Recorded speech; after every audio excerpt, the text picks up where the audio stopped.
Continuamos con ampliación de noticias y vamos a conversar ahora con Patricia Zárate, investigadora principal del Instituto de Estudios Peruanos. Ella viene a comentarnos un estudio que es en realidad muy importante, cultura política de la democracia en el Perú y en las Américas Latinas, América Latina 2016-2017, un estudio comparado sobre democracia y gobernabilidad, en el que se llega a una serie de conclusiones, pero quizá la que más destaca, según la encuesta Barómetro de las Américas, que el porcentaje más alto del continente, incluyendo Brasil, perciben la corrupción como el principal problema en general de las Américas, cosa que no nos sorprende. En realidad es un fenómeno que corroe todos los sistemas latinoamericanos con sus variantes, en fin, pero definitivamente preocupantes. 27% de los ciudadanos perciben la corrupción como principal problema del Perú. Y más o menos esos son los porcentajes en América Latina. Patricia, bienvenida, muchas gracias. Muchas gracias por la invitación. ¿Cómo nace este estudio que está así tan interesante y sobre todo pues tiene este carácter corporativo, por así decirlo? Sí, bueno, el proyecto de opinión pública en América Latina, la POP por sus siglas en inglés, tiene ya más de 20 años. A nivel de toda la región hemos hecho la 11ª ronda de encuestas, pero Perú recién comienza a participar en el 2006. El interés de los investigadores a cargo del estudio fue ver qué diversos aspectos afectaban la evolución de la democracia en países como los nuestros. Y una de las ventajas que tiene también es que nos permite compararnos con Estados Unidos y Canadá. O sea, no solamente vemos América Latina, sino en muchos aspectos nos estamos comparando con países con democracias más consolidadas, con economías mucho más desarrolladas también, ¿no?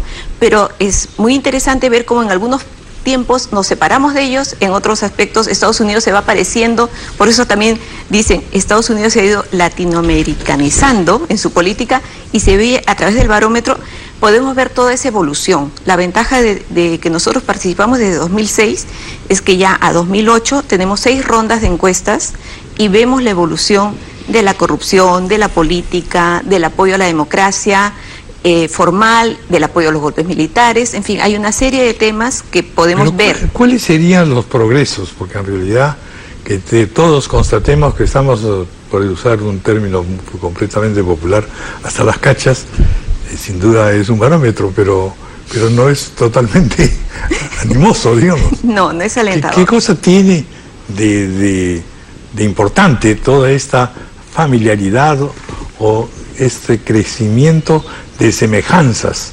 continentales? Ya, estoy ahorita, mientras hacías la pregunta, estaba tratando de pasar revista de todas las preguntas y ver en cuál estábamos mejor.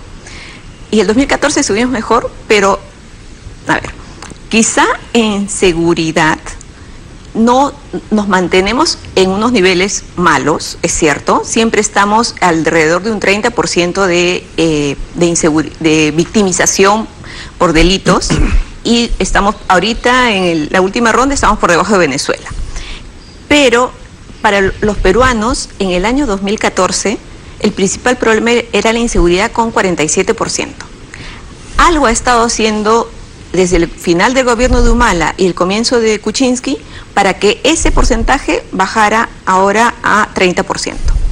En parte puede ser eso, en parte puede ser que desde la política se ha tenido no tantos cambios de ministro. Si nosotros vemos todo el periodo democrático, ha habido 21 ministros del Interior. O sea, han durado en promedio 7 meses. Ha habido cierta estabilidad, por lo menos en el Ministerio del Interior. Eso se va reflejando en que la gente ya dice, bueno, ya hay cierta... Ha bajado la inseguridad como problema. Pero, por otro lado, la corrupción se ha disparado. Era 7% en el 2006, subió a 10% en el 2014 y ahora es 27%. Hemos subido incluso, si nos comparamos solamente con los países que han estado implicados en la Bajato, somos el país donde más ha subido la percepción de que el problema de corrupción ha aumentado, más que Brasil, porque en Brasil es 19% y nosotros somos 27%. Entonces, estoy tratando de ver qué tema nos hace vernos más optimistas, ¿no?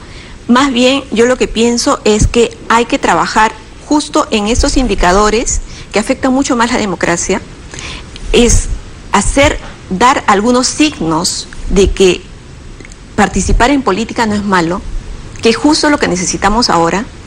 Somos el país donde tenemos la más baja confianza en los partidos políticos, el país donde se confía menos en el Congreso, solo por encima de Haití. Entonces la gente ya está desencantada de la política, pero si nos desencantamos de la política, no los vamos a vigilar. Nos va a decir, vamos a decir, todos son unos corruptos, váyanse todos. Y en realidad no es eso, es cuestión de que los jóvenes ahora digan, no, yo no quiero este tipo de gente para mis hijos, yo tengo que participar. ¿Y qué tendrá que ver esto con la mayor cantidad de información que hay sobre los casos de corrupción, o el hecho de que tengamos más presidentes que otros países metidos en el tema?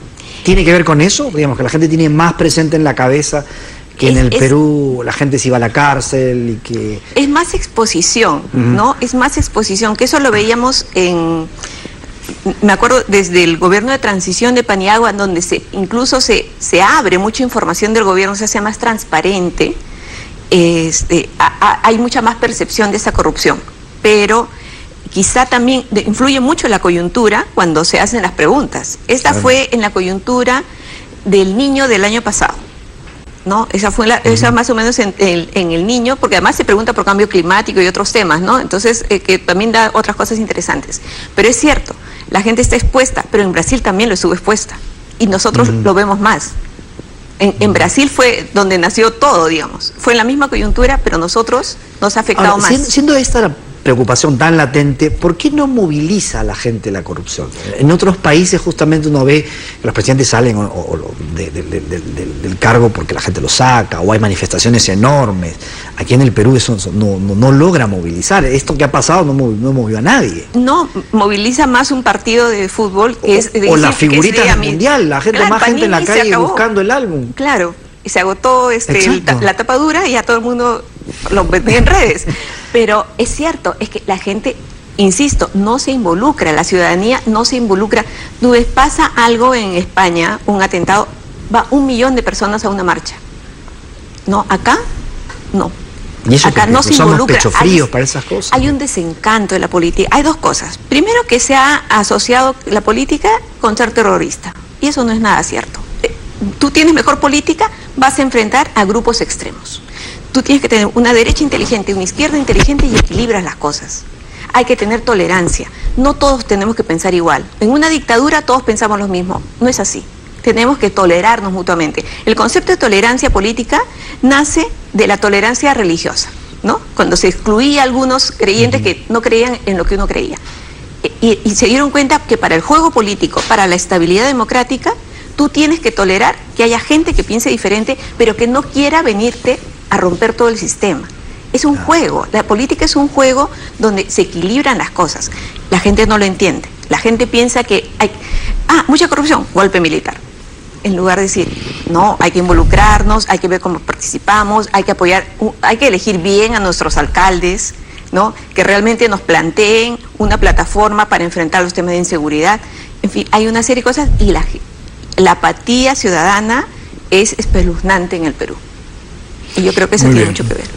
Bueno, vamos a hacer una propagandita a la publicación importante en realidad, que es obra de tripartita de USAID, la POP y el IEP.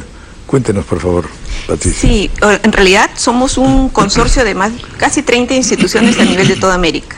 Entonces, siempre hemos contado de verdad con el apoyo de USAID para muchos de los países que estamos involucrados en el estudio, y eso nos ha permitido tener la ronda de tantas encuestas seguidas. O sea, la ventaja con esto es, como insisto, es que nos podemos comparar con otros países, y otros países también ven qué está pasando con nosotros, qué hace que nosotros tengamos los mismos problemas. O, por ejemplo, nos muestra Venezuela. Venezuela antes estaba en otra situación que la nuestra, pero ahora estamos ahí, a la par. Entonces, sí, esa es la ventaja de tener este estudio. Es un instrumento estupendo. Sí, muchas gracias. No, gracias a ustedes. Gracias. Vamos a hacer una pausa.